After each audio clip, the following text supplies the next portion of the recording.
बहुत बहुत आभार व्यक्त करना चाहूँगा, जिन्होंने हर एक कदम पे हमारा जो है साथ दिया है। चाहे वो मेंस की कोचिंग हो, उसके स्टडी मटेरियल्स हो, टेस्ट सीरीज़ हो, इंटरव्यू गाइडेंस हो, तो हर लेवल पे हमारा साथ दिया है।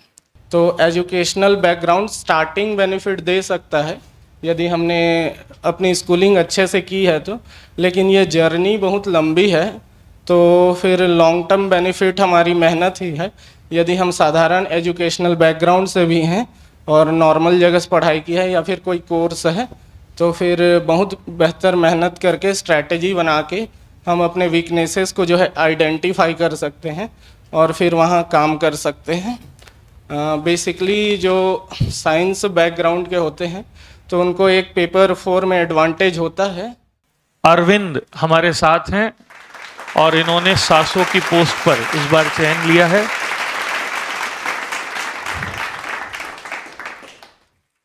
तो ये पद क्या होता है, इनकी तैयारी की जर्नी कैसी रही, इन्होंने कैसे तैयारी की, आपको इस समय प्रीलिम्स में कैसे तैयारी करना चाहिए, या आपके कोई और सवाल हैं तो आप लिखकर भेज सकते हो। हिल B with us for half an hour. आपकी जब तक जरूरत होगी तब तक रहेंगे, उसके बाद भी आप चाहें तो बाहर इनसे मिलके पूछ सकते हैं पर्सनल लेवल पर। तुमको दिक्कत तो नहीं?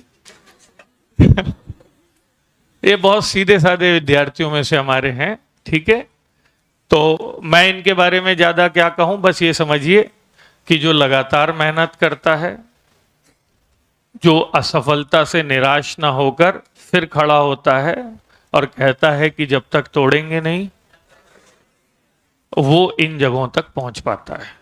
कल ये वहां थे, आज ये यहां हैं। हम चाहेंगे आप सब भी यहां आए। बाकी सब अचीवमेंट से परे मैंने सुना है कि शायद यहां आने की चाह बहुत ज्यादा होती है जो बच्चे वहां बैठे हैं। तो यहां तक आना है तो रास्ता क्या है वो आपको अरविंद बताएंगे। बैठ के बात करें, कंफर्टेबल हो? चलो बैठो।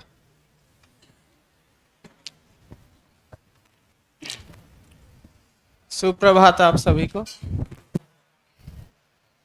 मेरा नाम अरविंद महिलांगे है और राज्य सिविल सेवा परीक्षा में यह मेरा प्रथम प्रयास था, जिसमें मैंने सासो छत्तीसगढ़ अधीनस्थ लेखा सेवा अधिकारी का पोस्ट अर्जित किया है।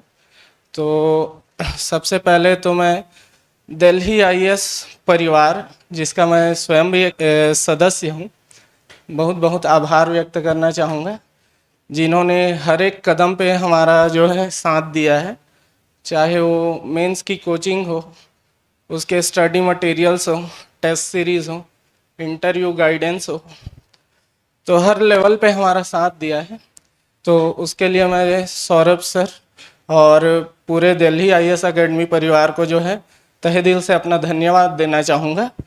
और आगे जो है आप लोग कुछ क्वेश्चंस करेंगे तो फिर ऐसे चर्चा बढ़ सकती है, वो ज़्यादा सही होगा, क्योंकि सभी के डाउट्स अलग अलग होते हैं, सभी की जर्नी अलग होती है। तो ऐसे मैं अपनी जर्नी को एक शॉर्ट समरी में जो है शेयर कर सकता हूँ। जैसे कि मैंने यहाँ से मेंस की तैयारी कोचिंग जो है शुरू की और फिर वहीं से जो है अपने क्लासेस जो है डेली अटेंड किए और क्लास नोट्स और यहाँ के जो स्टडी मटेरियल्स थे उसको कंपाइल किया और एक अपना हाइब्रिड नोट्स जो है तैयार किया। बेसिकली वे नोट्स जो हैं प्री कम मेंस बेसिस पे होते थे, क्योंकि तीनों चरण की हमें तैयारी करनी होती है और एक ही चीज़ को हम जितने बार पढ़ते हैं वो उतना ज़्यादा फ्रूटफुल होता है और उसका आउटपुट बहुत अच्छा होता है। तो मैंने ये स्ट्रैटेजी जो है फॉलो की और फिर सर से इंटरव्यू गाइडेंस की क्लासेस भी की, जो कि काफ़ी फ्रूटफुल था लास्ट में। और फिर यही था बस। और आगे आप लोग पूछना चाहे तो पूछ सकते हैं। मैं पूछ लेता हूं इनकी तरफ से कुछ कॉमन सवाल, वो सवाल जो इन सब के दिमाग में रहते हैं, और फिर हम इनकी चिट्ठियां ले लेंगे और उन चिट्ठियों से फिर हम चर्चा कर सकते हैं।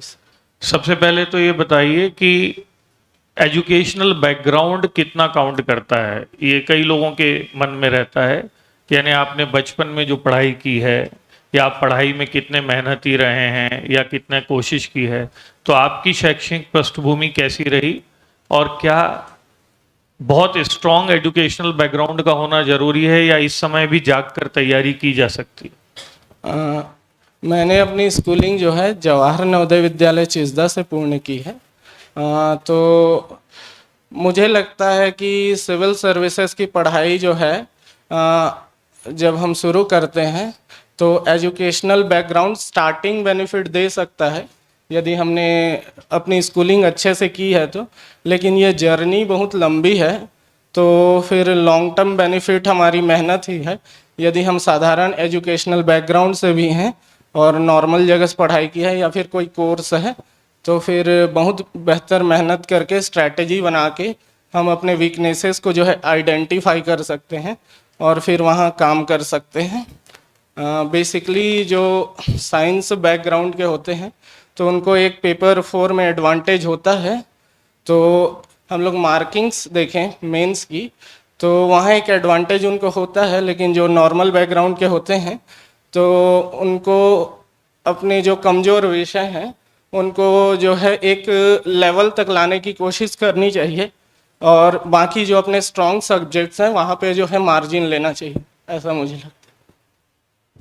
ठीक बात की उन्होंने। तो जिनके भी दिमाग में डाउट है कि मैं बचपन में अच्छा नहीं था तो अब मेरा होगा या नहीं होगा, जब जागो तब सवेरा है, और जैसा उन्होंने कहा उतना मैटर नहीं करता है, एक एडवांटेज है। तो यदि साइंस वालों को पेपर 4 में है तो आर्ट्स वालों को बहुत सारे पेपर्स में है, सर। तो एंड ऑफ द डे तो इवन आउट हो ही जाता है।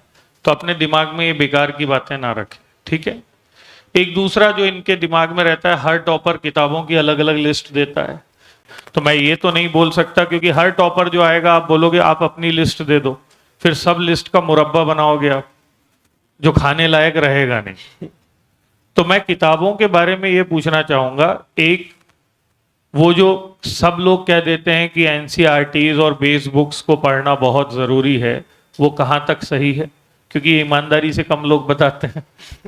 दूसरा, क्या सीजीपीएससी में जिस स्तर के सवाल आ रहे हैं, नोट्स पढ़कर, क्लास नोट्स पढ़कर भी एक लेवल तक जाया जा सकता है? मान लीजिए जिनके पास टाइम है वो तो कई साल पढ़ सकते हैं, लेकिन जिनके पास समय कम है। दूसरा, कई किताबों से मिलकर हाइब्रिड बनाना जरूरी है या उसको आप अपने ढंग से कर सकते हैं? ये 2-3 चीजें। और करंट अफेयर्स को कैसे अपने नोट्स में ऐड कर सकते हैं? जहाँ तक बुक का सवाल है, मुझे लगता है कि ज़्यादा बुक्स फॉलो नहीं करना चाहिए और यदि आप कोचिंग कर रहे हैं तो अपने क्लास नोट्स पे जो है या फिर जो टीचर पढ़ा रहे हैं उस पर विश्वास रखें।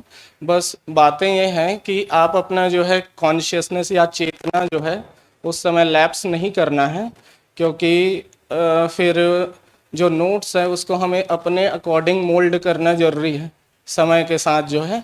तो फिर मुझे लगता है कि मैंने अपनी तैयारी के दौरान जो है क्लासेस रेगुलरली अटेंड की और सर के जो पढ़ाए हुए नोट्स पढ़ाए हुए जो टॉपिक्स थे उसको जो है मेंस के जो क्वेश्चंस के डिमांड के अकॉर्डिंग जो है अपने नोट्स बनाए, क्योंकि हर जो टॉपिक होता है कोई 15 मार्क्स का वेटेज रखता है, कोई 8 मार्क्स का, कोई 4 मार्क्स, कोई 2 मार्क्स। तो उसके अकॉर्डिंग हमें पढ़ना ज़रूरी है, क्योंकि ज़्यादा पढ़ लेंगे तो फिर उसको लिख भी नहीं पाएंगे और तो फिर उसके हिसाब से हमें अपने कंटेंट डेवलप करने चाहिए। और मुझे लगता है कि यदि कोचिंग कर रहे हैं तो कोचिंग पे विश्वास रखें और वहीं के स्टडी मटेरियल फॉलो करें जहाँ से आप कर रहे हैं, तो वो जो है अच्छे से कंप्लीट हो पाता है, हमारी जो है ट्यूनिंग मैच हो पाती है, स्टैंडिंग अच्छे से डेवलप हो पाती है। और एक चीज़ और है कि आप तैयारी करते वक्त अपने ऑब्जर्वेशन स्किल्स जो है हमेशा खुले रखें। जो मैंने पाया है, मैं हमेशा जो है एडिटोरियल पढ़ता था या फिर सुन लेता था यूट्यूब से कहीं, तो उससे जो है मेरा जो है उसे मैं हमेशा दिमाग में रहने की कोशिश करता था और कहीं लिख भी लेता था। तो वो सब चीज़ें जो है रिलेवेंट होती हैं, जब हम आंसर राइटिंग करते हैं तो उसको पुटअप कर सकते हैं वहाँ। तो मुझे लगता है ऑब्जर्वेशन स्किल्स जो है ऊपर रखनी इसके लिए बहुत ज़्यादा ज़रूरी है तैयारी के दौरान, क्योंकि अभी हमने देखा इस बार के मेंस में जो है बहुत ज़्यादा कॉन्सेप्चुअल क्वेश्चंस आए हैं। तो फिर जो लोग मतलब चिंतन मनन और सृजन, जैसा कि सर कहते हैं हमेशा अपनी बातों में, तो उसको अपनाना बहुत ज़्यादा जरूरी है अभी के जो पैटर्न है उसको देखते हुए। तो आप समझ गए होंगे, बहुत सारी किताबों से एक किताब अच्छी है, बहुत सारी सलाहों से एक सलाह अच्छी है, समझ गए। और आप ऑब्जर्वेशन स्किल जो इन्होंने बात कही, ये मैं कई सालों से कह रहा हूँ। ऑब्जर्वेशन स्किल के आधार पर ही मैं पढ़ा पाता हूँ। यदि मैं अच्छा या ठीक शिक्षक हूँ तो उसका कारण मेरा ऑब्जर्वेशन है। ऑब्जर्वेशन जो हम न्यूज़पेपर में पढ़ते हैं, ऑब्जर्वेशन जो मैं आपके बीच देखता हूँ, उन्हीं को व्यवहारिक जीवन में कैसे यूज किया जाए। ये चीज ऐसे कोई दवाई नहीं होती चिंतन मनन सृजन की कि इंजेक्शन लगा दी। आप ऑब्जर्व करोगे, ऑब्जर्व करके उसको थिंक करोगे और थिंक करके उसको प्रोसेस करोगे तो वो अपने आप आपके आंसर में आएगा। तो ये एक धीमे धीमे चलने वाली प्रक्रिया है जिसकी सबसे पहली सीढ़ी है रोज न्यूज़पेपर पढ़ो। रोज या हर 2 दिन में दृष्टि या किसी भी चैनल पर जो ऑडियो वीडियो आर्टिकल्स आते हैं जो कंटेम्पररी इवेंट से जुड़े, उनको सुनो। करंट करंट की तरह रखो। 6 महीने की मैगजीन पढ़ोगे तो कुछ नहीं होगा। ये मेंस के लिए है, प्री में भी कुछ नहीं होगा क्योंकि एक साथ उतना याद नहीं होगा। तो ये दूसरी जो चिंता है आपकी, वो मैं एड्रेस किया, जो कई लोग बार बार पूछते हैं, सेमिनार में भी पूछते हैं, पर इनके मुंह से आए जो सफल लोग हुए हैं तो आपका विश्वास थोड़ा ज्यादा आता है। ठीक है, तो उसको ध्यान रखिए। एक सवाल जो पूछा गया है वो मैं पूछ लेता हूं आपसे। तैयारी के दौरान मनः स्थिति आपकी कैसी थी?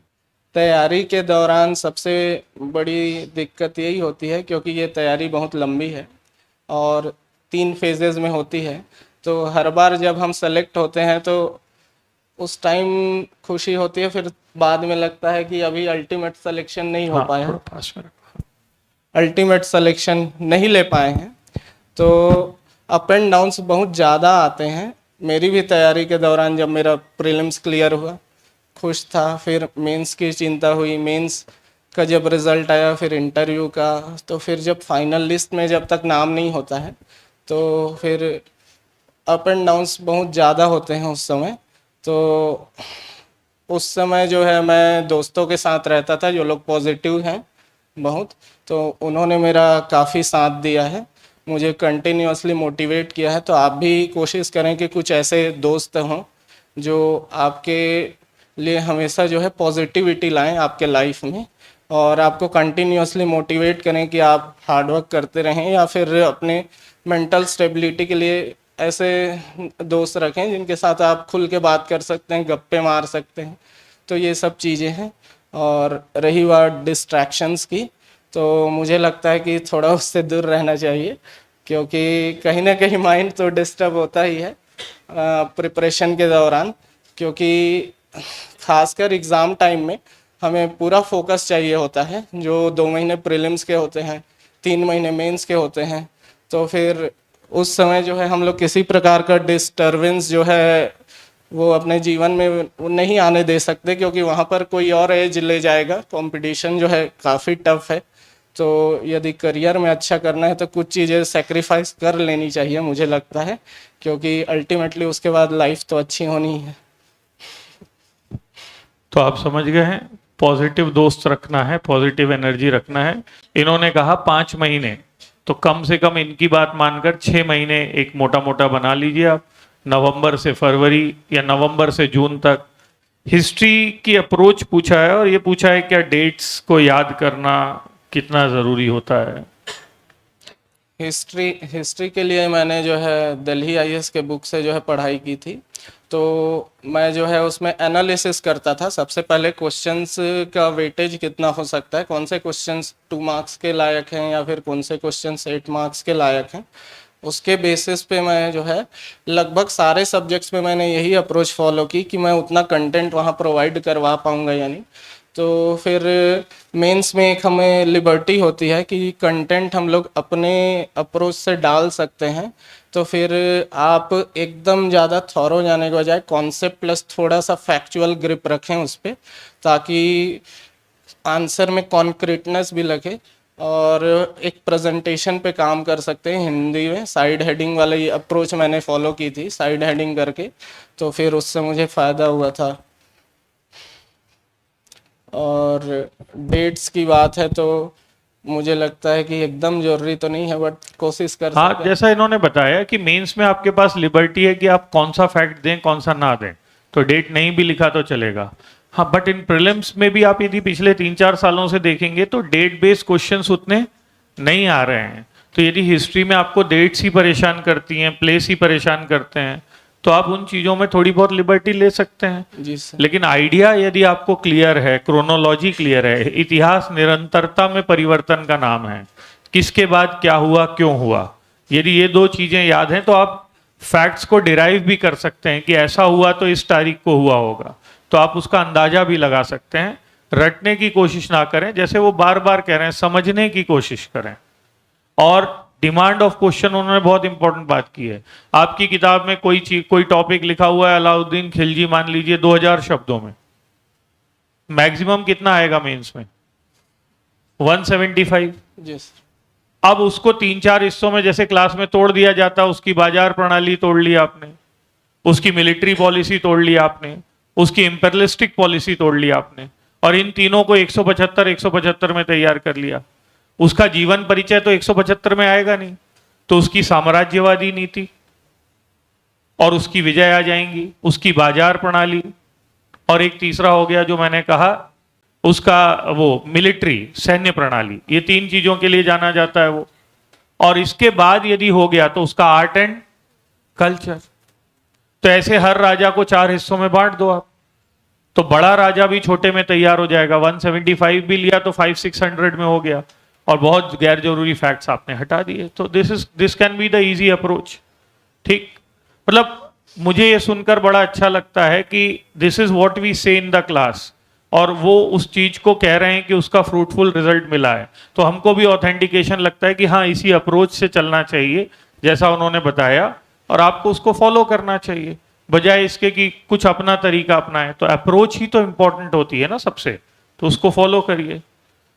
अप्स एंड डाउन्स तो उन्होंने बताया कि आते ही रहते हैं और अपने आप को संभालना पड़ता है।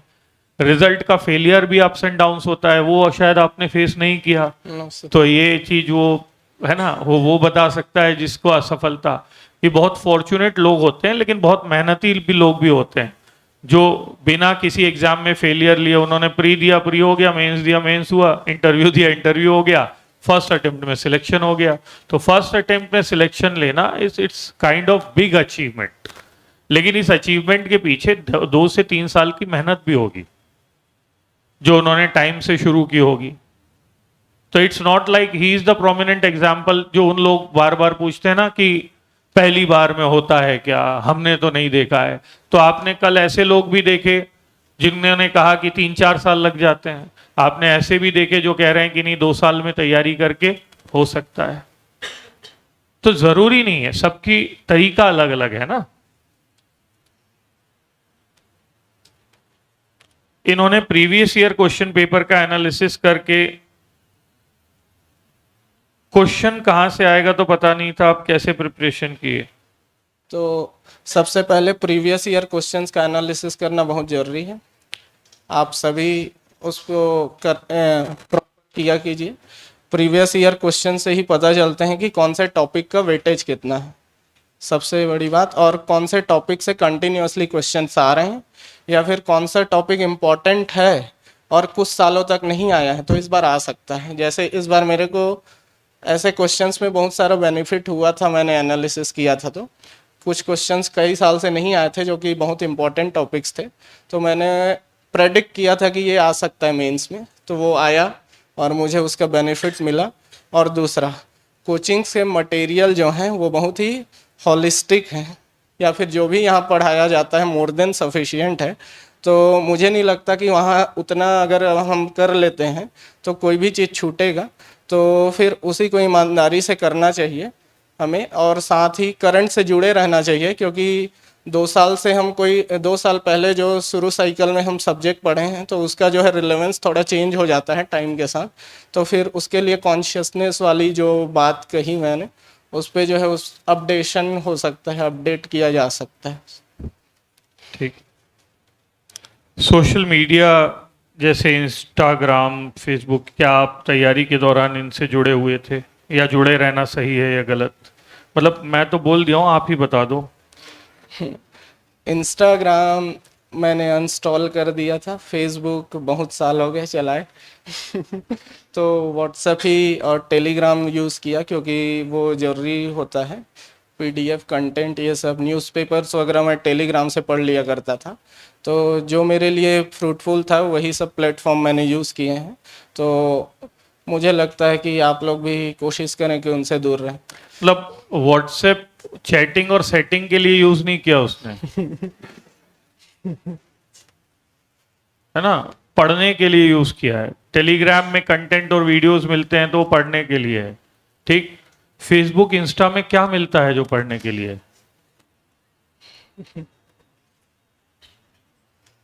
और मुझे नहीं पता कि उसको यूज करना आप लोगों के लिए क्यों जरूरी है। एक बार सिलेक्ट हो जाओ, तुम्हारी इंस्टा के फॉलोअर और उसके अपने आप बढ़ जाएंगे, वरना वही 4 लोग हाय हाय करते रहना एक दूसरे की फोटो देखकर। भाई सफल होगे, अब यदि वो इंस्टा इंस्टॉल करेगा तो आप भी फॉलो कर लोगे। इसके पहले आपको पता था क्या? तो पहले इस लायक तो बनो कि आपकी इंस्टा में किसी की इंस्टेंट इच्छा हो जाने की, वरना आपके जैसे तो करोड़ों लोगों के इंस्टा बने पड़े हैं गली मोहल्ले में। तो क्या जरूरत है उसकी यदि पढ़ना है तो? डिप्रेशन कैसे हैंडल करें बेटा, उसको हुआ ही नहीं है तो वो कैसे बताएगा, है ना? हम ही बताएंगे कभी क्लास में, है ना? हाँ। तुम बताओगे डिप्रेशन?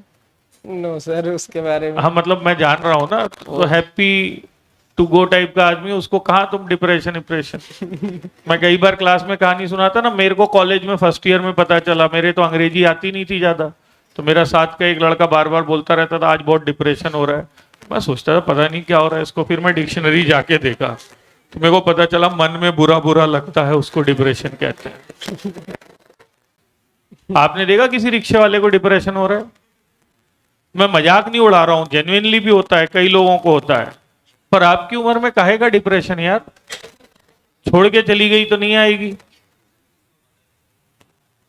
ठीक है, किस चीज का डिप्रेशन? किसी ने आपको रिजेक्ट कर दिया तो कोई एक्सेप्ट कर लेगा, ऐसी कौन सी चीज है? कोई जेन्युइन कारण है साइकोलॉजिकल, तो डिप्रेशन से लड़ने के लिए you have to consult to the psychiatrist.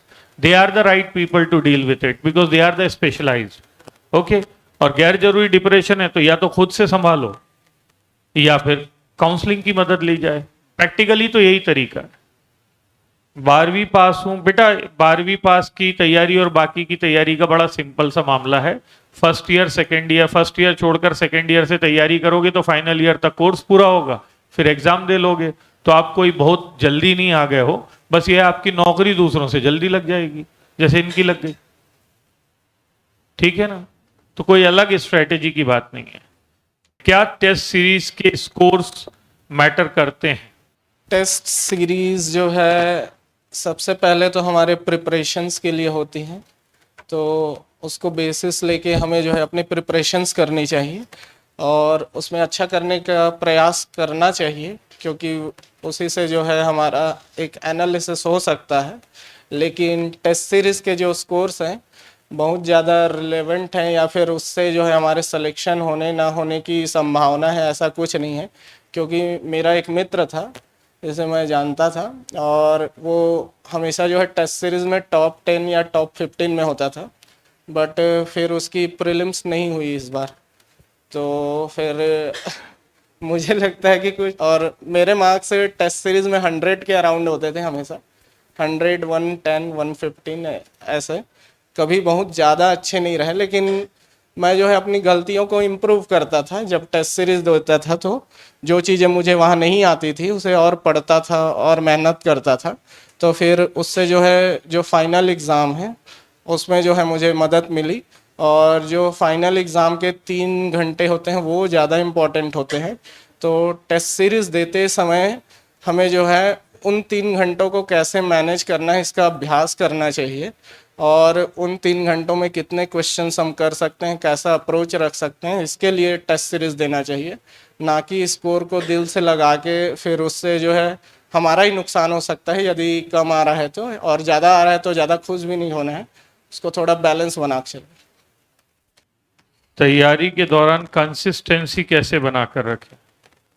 बात तो की है बेटा, कंसिस्टेंसी के लिए मतलब रोज पढ़ना पड़ेगा। डिस्ट्रैक्शन दूर होंगे तो कंसिस्टेंसी होगी। कोई विशेष तरीका कंसिस्टेंसी का? नो सर, मतलब आप एक टाइम आता है जब हम कंटिन्यूअसली पढ़ते हैं तो कभी कभी ब्रेक होता है, तो बीच में थोड़ा ब्रेक ले सकते हैं। कोई एक ऐसी चीज जो अलग की आपने दूसरों से? वैसे तो बताया है तुमने बहुत सारी बातें, कोई एक ऐसी चीज जो दूसरे नहीं करते हैं और आपने की, सर यूनिक। दूसरे क्या करते हैं इसकी जानकारी तो ज़्यादा नहीं है मुझे। यही किया उसने। समझ गए?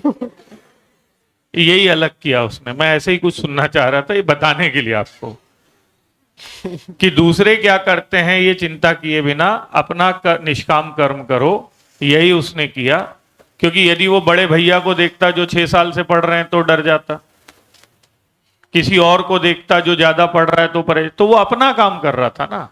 तो यही अलग किया, इसलिए पहले अटेम्प्ट में हुआ। ढेर सारी किताब, ढेर सारे सलाहकार, ढेर सारे लोगों से यदि दूर रहोगे तो पहले अटेम्प्ट में होगा। क्योंकि आप यहां हो तो ये मानना पड़ेगा ना कि हम जो बता रहे हैं वो सही है। और विश्वास किया, सबसे बड़ी चीज उन्होंने बार बार ये कहा, विश्वास किया कि भाई यदि हमसे थोड़ा समझदार कोई व्यक्ति है, वो टीचर है, कोचिंग है, वो बता रहा है तो उसको मानो। ठीक, डाउट नहीं किया। हमारी सबसे बड़ी दिक्कत क्या है? एक सेल्फ डाउट करते हैं और दूसरा कोचिंग या टीचर्स पे भी डाउट करते हैं। और यदि डाउट करो जब आपको ही भरोसा नहीं है तो कैसे होगा? प्री में क्वेश्चंस कितने सॉल्व किए? This is the last question. Pre में मैंने करीब 75 क्वेश्चंस सॉल्व किए थे। और प्रैक्टिस कितने क्वेश्चंस की शायद ये पूछना चाह रहे हैं, मतलब जो अपन अनसॉल्व प्रैक्टिस करते हैं, टेस्ट सीरीज प्रैक्टिस करते हैं ना, वो। प्रीलिम्स के टाइम मैंने जो है यहाँ का टेस्ट सीरीज ज्वाइन किया था, तो फिर उसे ही मैं रेगुलर करता था। अलग से मैंने अनसॉल्व नहीं कर पाया था क्योंकि टाइम थोड़ा कम था। फर्स्ट अटेम्प्ट होने के कारण बहुत सारी चीज़ें थी जो पढ़नी थी, तो फिर उसी में ज़्यादा टाइम चला गया। और वहां आपने कितने फर्स्ट पेपर सेकंड पेपर में सॉल्व किए? शायद वो पूछा हो, मैं क्लियर नहीं हूं उन्होंने क्या पूछा। तो पेपर देते समय कैसे सॉल्व किया आपने? पेपर देते समय जो है जितने क्वेश्चंस मेरे से बने सर उसको किया। पहले मैंने सीजी वाला पोर्शन किया क्योंकि वो मेरा थोड़ा स्ट्रांग है, और फिर वहाँ से क्वेश्चंस करने के बाद इंडिया में गया।